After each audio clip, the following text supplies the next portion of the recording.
नमस्कार श्रोते हो, रेडिओ जयंतच्या आनंदी कट्ट्यावर मी अनुराधा आपण सर्वांचं मनपूर्वक स्वागत करते. श्रोते हो, आजच्या आनंदी कट्ट्यावर लेखक कवी सतीश मोघे यांचा दैनिक मुंबई चौफेर या वर्तमानपत्रात आलेला एक अतिशय सुंदर लेख. नाती विणता विणता. उबदार आणि रेशमी स्पर्शी नाती हे प्रत्येकालाच हवीहवीशी वाटतात. तहयात अशा नात्यांचा अनुभव येणं हा नशिबाचा भाग. पण प्रत्येकानंच अशा नात्यांचा अनुभव केव्हा तरी काही काळ तरी घेतलेलाच असतो. एकाच नात्यातही हा अनुभव कधी येतो तर कधी येत नाही. नात्यात जेव्हा हा अनुभव येतो तेव्हा आपण त्याचं श्रेय मनातल्या मनात स्वतःला आणि समोरच्यालाही देत असतो. अर्थात त्यातही बऱ्याच नात्यात जादा श्रेय आपण स्वतःकडेच घेतो. मग याच न्यायानं उबदार रेशमी स्पर्शी अनुभव येत नाहीत. तेव्हाही खरं याचा दोष दोघांनी वाटून घेणं आणि त्यातही दोषातला अधिक वाटा आपण घेणं हे उचित ठरतं. पण असं घडत नाही. अशा प्रसंगात सर्व दोष समोरच्याचाच माथी मारून आपण मोकळे होतो. सुज्ञ व्यक्ती मात्र असं करत नाहीत. नात्याचं वस्त्र सुखकर विणलं गेलं नाही. नाती विणता विणता मन ठेवी करुनी गुंता असं घडलं तर या गुंत्याचा दोष त्या व्यक्ती स्वतःकडे घेतात. आपणच या नात्याचे वस्त्र विणण्यात कौशल्यात कमी पडलो असं म्हणून ते कौशल्य आत्मसात करण्याच्या प्रयत्नाला लागतात. गुलजारजींची एक सुंदर कविता आहे. कवयित्री शांता शेळके यांनी या कवितेचा तेवढाच सुंदर मराठी भावानुवाद केलाय. ही कविता विणकाम करणाऱ्या विणकराला उद्देशून आहे. गुलजार म्हणतात, हे विणकरा, तुझं विणकाम अखंड चालू आहे. धागा कधी तुटतो कधी संपतो. तू पुन्हा नव्याने विणकाम सुरू करतोस, पण एकसंध. त्यात कुठेही गाठी नाहीत. मी एकदाच नात्याचं वस्त्र विणायला घेतलं, मात्र त्याच्या अनेक गाठी मला दिसतायत. तेव्हा हे विणकरा, गुंता होऊ न देता, गाठी पडू न देता वस्त्र विणण्याचं तुझं हे कौशल्य तू मला शिकव. या कवितेतला संदेश मोलाचा आहे. किमान हवीहवीशी वाटणारी पण तरीही दुरावत आहेत अशी दिसणारी नाती तरी हे कौशल्य आत्मसात करून सांभाळणं, पुन्हा त्यात जवळीकता आणणं हे आवश्यक आहे. नात्यात कौशल्याचा वापर करण्यावर आक्षेपही असू शकतो. प्रेमाच्या आपलेपणाच्या नात्यात कौशल्यासारखी तांत्रिक गोष्ट का आणि कशाला हवी हे प्रश्नही उपस्थित होऊ शकतात. त्याची उत्तर देणंही आवश्यक आहेच. कोणतंही कौशल्य शिकताना सुरुवातीला ते तांत्रिकच वाटतं, पण तेच एकदा पूर्णतः आत्मसात झालं की तो आपला सहज स्वभाव होतो. आपल्या घरी दुरुस्तीसाठी येणारा इलेक्ट्रिशियन विद्युत प्रवाह सुरू असतानाही दुरुस्तीचं काम करत असतो. त्यानं प्राप्त केलेलं कौशल्य त्याचा सहज स्वभाव होऊन जातं. त्याला आल्यावर आधी पुस्तक उघडून काही वाचावं लागत नाही वा थांबून पुढचा टप्पा काय असं आठवावं सुद्धा लागत नाही. नात्यांच्या विणकामातलं कौशल्यही असंच आहे. सुरुवातीला ते शिकावं लागेल, पण एकदा का अंगवळणी पडलं ना, ते सहज स्वभाव होऊन राहील.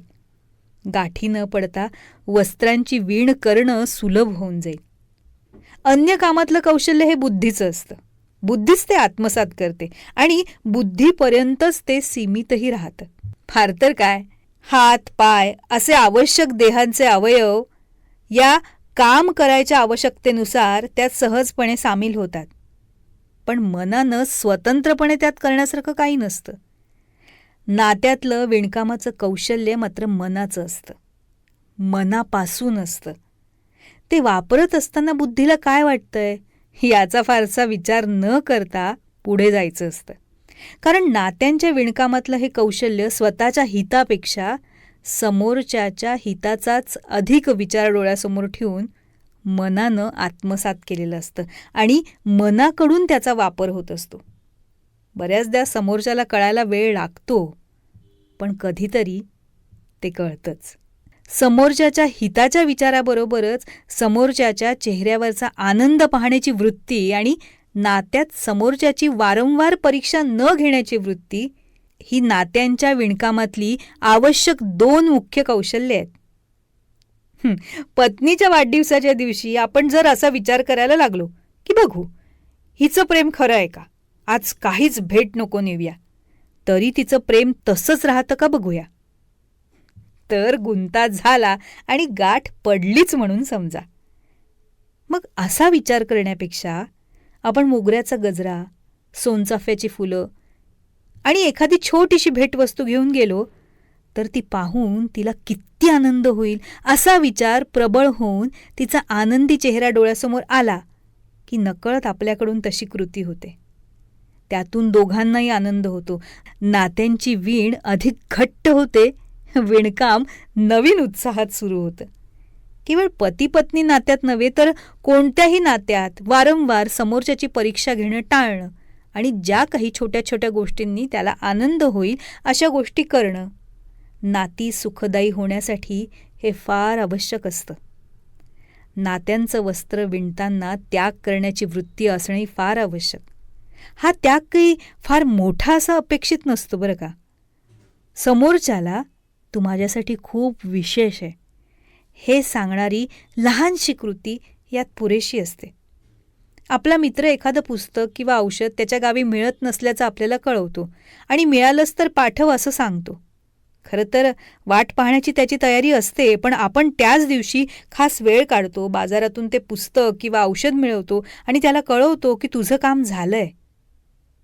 या आपल्या कृतीतून आपल्यासाठी तो विशेष आहे हा संदेश त्याच्यापर्यंत पोहोचतो आणि मग मैत्रीचं नातं अधिक घट्ट होतं. जीवनप्रवासात आलेल्या नात्यांपैकी काहीच नाती आपण हृदयाशी जपतो. ही अशी जपलेली नाती आठवून पहा. यातल्या प्रत्येकानं किमान एकदा तरी तुम्ही त्याच्यासाठी विशेष आहात हा अनुभव तुम्हाला देणारी कृती तुमच्यासाठी आणि तुम्हीही त्याच्यासाठी केल्याचं नक्कीच आठवेल. नात्याचं वस्त्र विणण्याची अशी अनेक कौशल्य सांगता येतील. आणखी 2 कौशल्य सांगतो. त्यातलं पहिलं म्हणजे समोरचा सुखात असताना आपलं दुःख व्यक्त न करणं आणि समोरचा दुःखी असताना आपलं सुख लपवणं. आणि दुसरं म्हणजे नात्यात केवळ सांगणारे न होता ऐकणारेही होणं. समोरच्याच्या सुखात सहभागी होऊन त्याचं सुख दुप्पट करणं आणि दुःखात सहभागी होऊन दुःख निम्म करणं, ही भावना मनात रुजलीच पाहिजे. अनेकदा मित्रांच्या व्हॉट्सॲप ग्रुपवर एखाद्याच्या जवळच्या नातलगाच्या दुःखद निधनाची बातमी येते. किमान त्या दिवशी तरी हास्य विनोदाच्या पोस्ट ग्रुपवर टाकणं आपण टाळलं पाहिजे.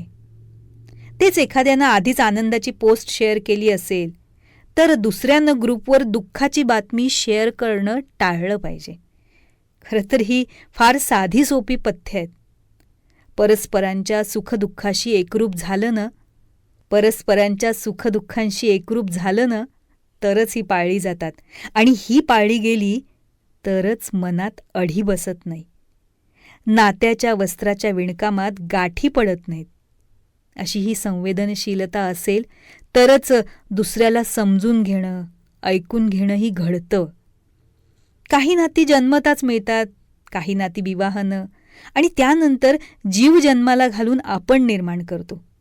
काही मैत्रीची, सख्यत्वाची नाती असतात, तर काही नाती कारण परत्वे आयुष्यात ये जा करणारी असतात. या सर्व प्रकारच्या नात्यात प्रत्येक व्यक्तीशी असणाऱ्या नात्याचं वस्त्र हे स्वतंत्र असतं. त्याचं विणकाम स्वतंत्र असतं. पण या प्रत्येक विणकामात गुंता गाठी न होण्यासाठी ही सांगितलेली कौशल्य आवश्यकच असतात बरं का. आणि याबरोबरच अलिप्तता आणि भावनिक गुंतवणूक या 2 रंगांच्या धाग्यापैकी कुठला धागा कुठल्या वस्त्राच्या विणकामात जास्त वापरायचा याचं विवेकी ज्ञानसुद्धा आवश्यक आहे. कौशल्य प्राप्त होऊनही या रंगांचं प्रमाण चुकलं ना की फसगत होते. मग मन नको त्यावरी बसते, मन स्वतःची फसते, नसत्याच्या धावे मागे असे होऊनी बसते. यासाठी अलिप्तता आणि भावनिक गुंतवणूक यांचं योग्य प्रमाण ठेवण्याचं कौशल्य आवश्यक आहेच. काही नाती सुटाविषयी वाटत असूनही सुटत नाहीत, तोडाविषयी वाटत असूनही तोडता येत नाहीत. काही तुटतात, त्यातली काही येऊन पुन्हा जुळतात. नात्यांचं हे असंच असतं, हेही समजून घेतलं पाहिजे. सगळी कौशल्य आणि अलिप्तता, भावनिक गुंतवणुकीचं योग्य प्रमाण राखूनही नात्यांची वीण जुळत नसेल, जमत नसेल, तर मात्र त्या नात्यांवर जास्त वेळ खर्च न करता काही काळ ती नाती आणि विणकाम बाजूला ठेवलेलं बरं.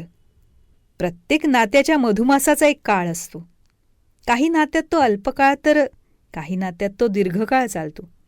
या सुरुवातीच्या मधुमासाच्या काळात परस्परांना समजून घेतलं आणि ते नातं टिकवण्यासाठी कोणती कौशल्य आवश्यक आहे हे समजून घेऊन, प्राप्त करून योग्य प्रमाणात अलिप्तता आणि भावनिक गुंतवणुकीची गुंतवणूक केली ना, तरच ही नाती मधुमास संपल्यानंतरही लाभदायी आणि आनंददायी ठरतात. असं होण्यासाठी गुलजारांनी केलेली प्रार्थनाच आपणही विणकराला करूया. प्रिय विणकरा, नात्याचं वस्त्र विणण्यासाठी तुझं कौशल्य आम्हाला तू शिकव.